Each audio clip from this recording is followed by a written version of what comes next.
ఎన్టీఆర్ జిల్లాలో జనసేన పార్టీని తిరుగులేని శక్తిగా తీర్చిదిద్దేందుకు జనసేన సైనికులందరూ అవిశ్రాంత కృషి చేయాలని జిల్లా జనసేన పార్టీ అధ్యక్షులు సామినేని ఉదయ్ భాను పిలుపునిచ్చారు. తాను ఇప్పటికే జిల్లా వ్యాప్తంగా పర్యటిస్తూ పార్టీని క్షేత్రస్థాయి నుంచి బలోపేతం చేసేలా చర్యలు తీసుకుంటున్నట్లు ఆయన తెలిపారు.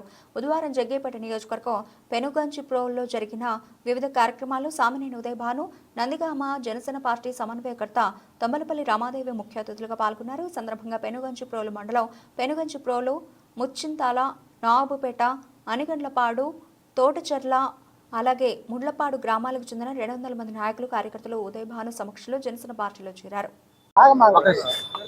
జగ్గైపేట నియోజకవర్గంలో జనసేన పార్టీకి కొత్తగా చేరికలు చాలా మంది కూడా రావడం జరిగింది.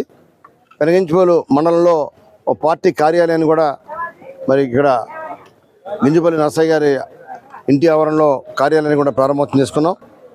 ఇప్పుడు మనందరికీ కూడా తెలుసు, ఇవాళ ఉప ముఖ్యమంత్రి పవన్ కళ్యాణ్ గారి నేతృత్వంలో మరి జనసేన పార్టీ బలోపేతం చేయడానికి కోసం కూడా అంతా సిద్ధంగా ఉన్నాం. అలానే నాయకుడు పవన్ కళ్యాణ్ గారు కూడా ఇవాళ ప్రభుత్వంలో అనేక రకాల కార్యక్రమాలు తీసుకొచ్చే విషయం కూడా మనందరికీ తెలుసు.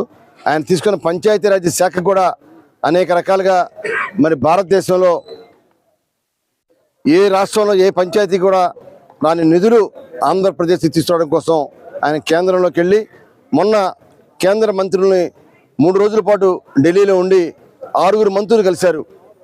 జలవనరుల శాఖ కానీ, టూరిజం శాఖ కానీ, ఆర్థిక శాఖ కానీ, ఇలా పంచాయతీరాజ్ శాఖ కానీ, ప్రత్యేకంగా మంచినీటి సౌకర్యం అన్ని గ్రామాల్లో ఉండాలి, ఎక్కడ మంచినీటికి ఇబ్బంది జరగకూడదని చెప్పి ఇప్పుడు ప్రత్యేకంగా పవన్ కళ్యాణ్ గారు అదేవిధంగా కృషి చేస్తూ ఉన్నారు.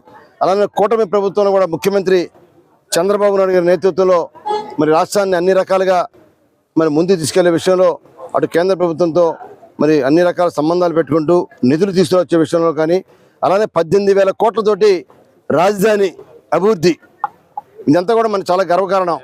గతంలో మనకు రాజధాని అంటూ లేదు.